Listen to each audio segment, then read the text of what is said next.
All studies clearly point out towards a serious water strife. Water strife will naturally transform itself into a civil strife. Before I fall dead, let's fix it to whatever extent we can so that future generations don't look back and see we were the most irresponsible generation ever. The United Nations studies say, if you plant 1 trillion trees on the planet, the entire climate change process can be reversed in about 12 to 15 years' time. We are talking about planting 242 crore trees in the region. Please stand with us and make this happen.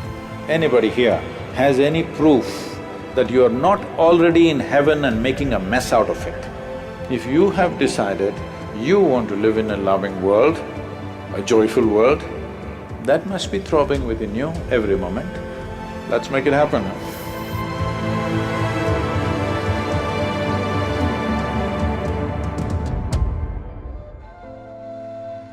People are thinking this water crisis has suddenly come upon us.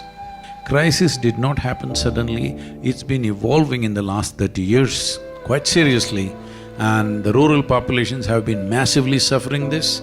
You heard of any number of farmer suicides? People always think it's because of the bank or the loan. Yes, that is also a factor, but you must understand when soil and water depletes, a farmer's life is finished. Nearly 60% of the soil is labeled as distressed soil. That means we are moving to a place in another 25–30 years' time, we may not be able to grow the food that we need in this country. Whatever plans we have, whatever great infrastructure and businesses we are building and science developing, but when there is no water and food, the level of civil crisis that will happen will demolish the nation in many different ways.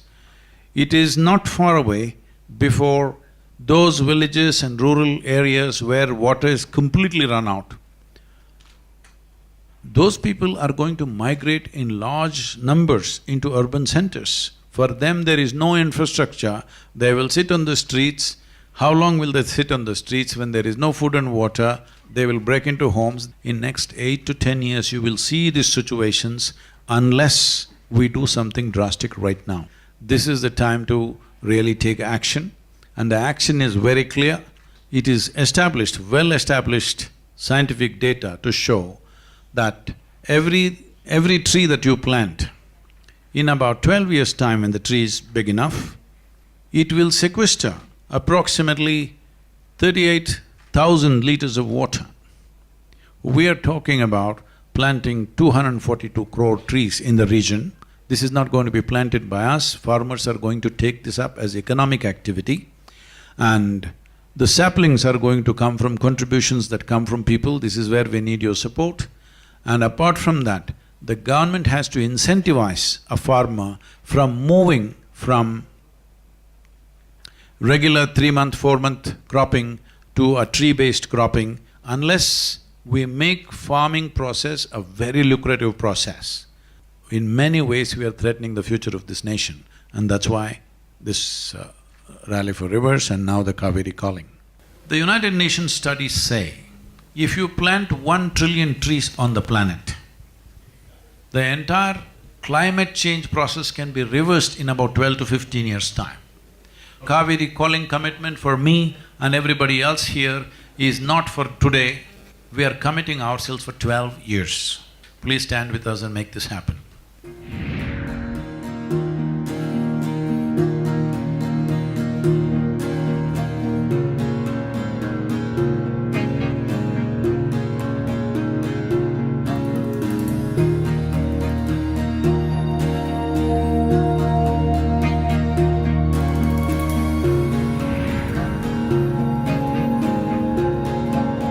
So first want to say it's a huge honor to be here on stage with you.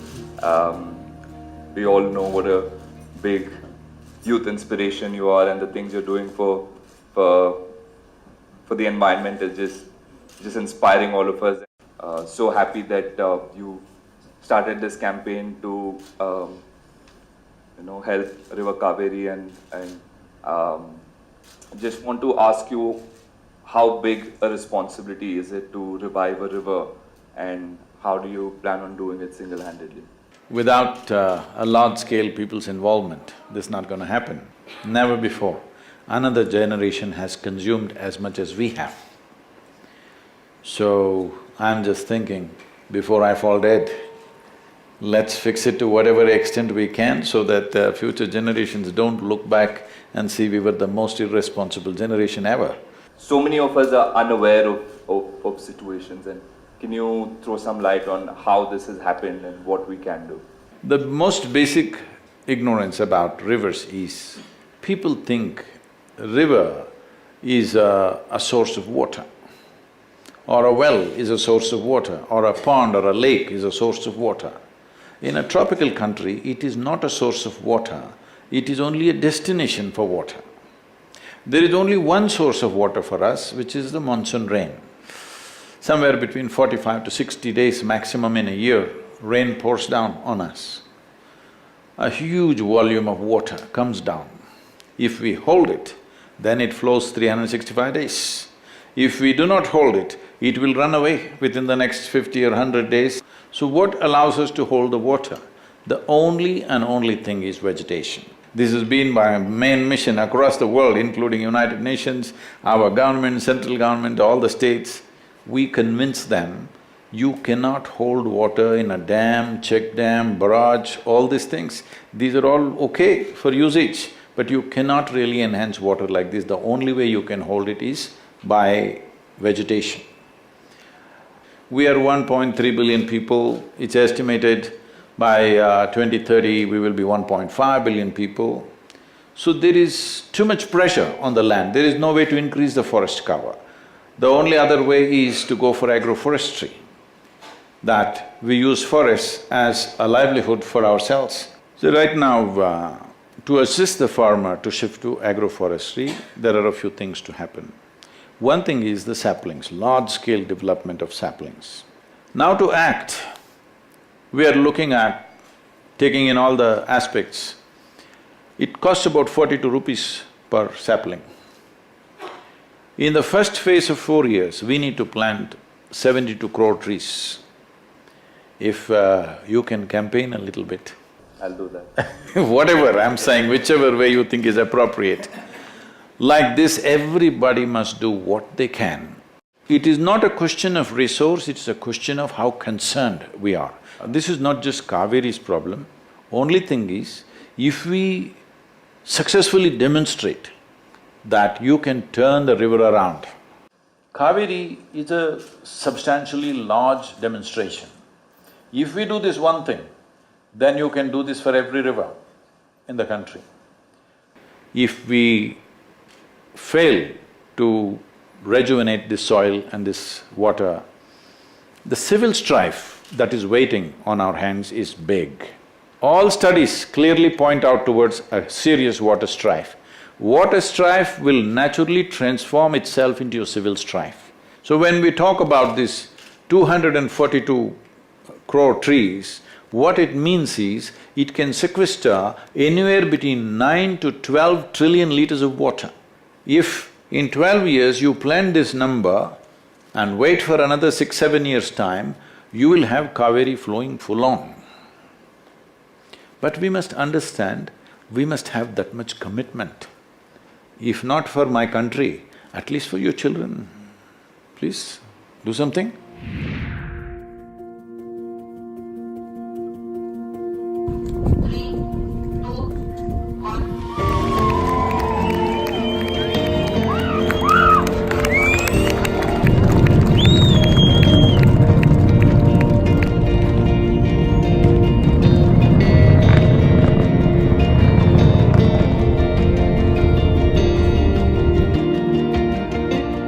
Good evening to everyone. I think a lot of them have been misled by the title Beyond Boundaries. They think you're going to hit a sixer or something.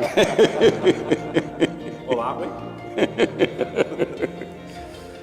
Well, today we're not talking about the ball going beyond boundaries, we're talking about you and me going beyond boundaries.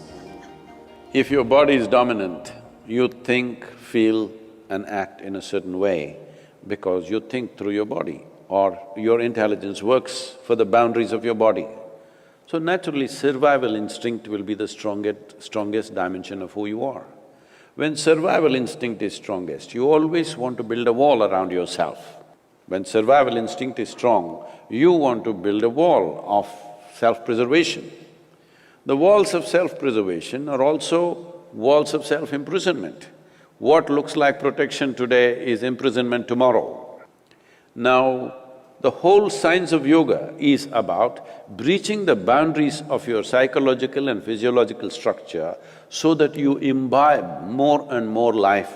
So after some time, the life that you are becomes more dominant than the body that you are, than the thought and emotion that you are.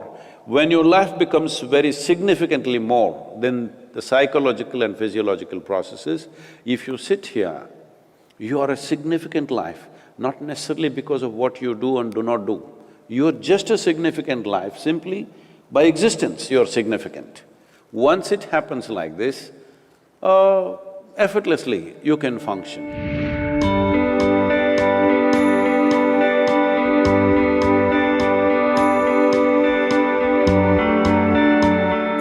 By the time I was 8, 10,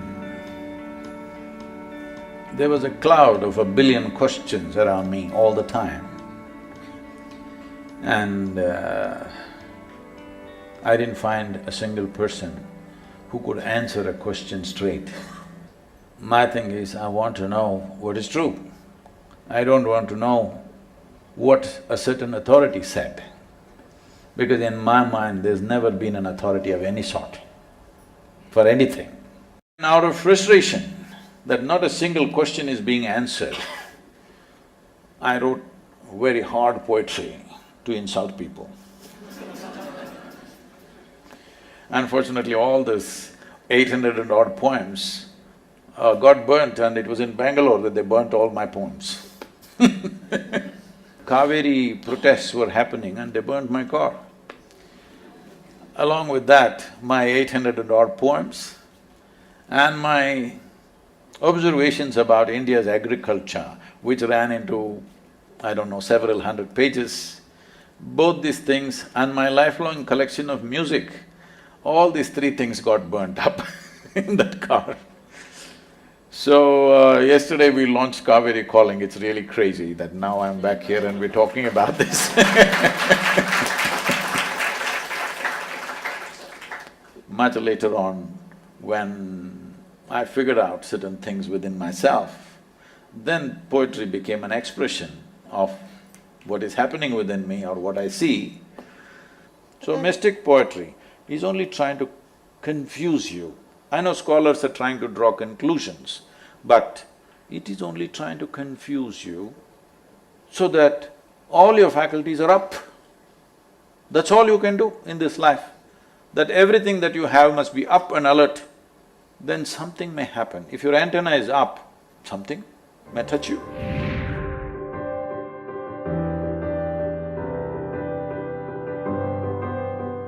It's not that there is something wrong with your life. That's not the problem. The problem is, there is much more possible which has remained unexplored. In our lives, if we do not do what we cannot do, no problem. In our life, if we do not do what we can do, we are an unfolding disaster, isn't it? This is all we are looking at. Just to see that the right kind of tools, you can enhance the performance of this life to a higher possibility than the way it is right now. At least you could be more joyful, more peaceful, more wonderful to yourself and to everybody else around you. Possible or no? This doesn't mean you're nasty, this doesn't mean you're horrible. No, this just means there is room for improvement, because this is the nature of life. However we do it, there is a better way to do it, always.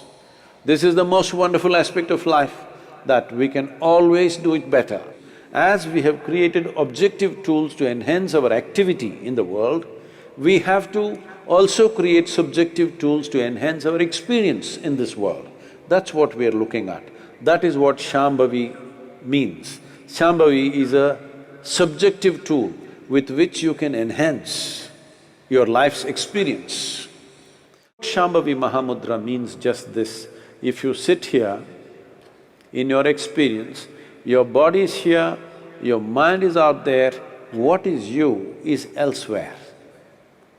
Once there is a clear distinction between what is you and what is your body and what is your mind, this is the end of suffering. Anybody here has any proof that you are not already in heaven and making a mess out of it?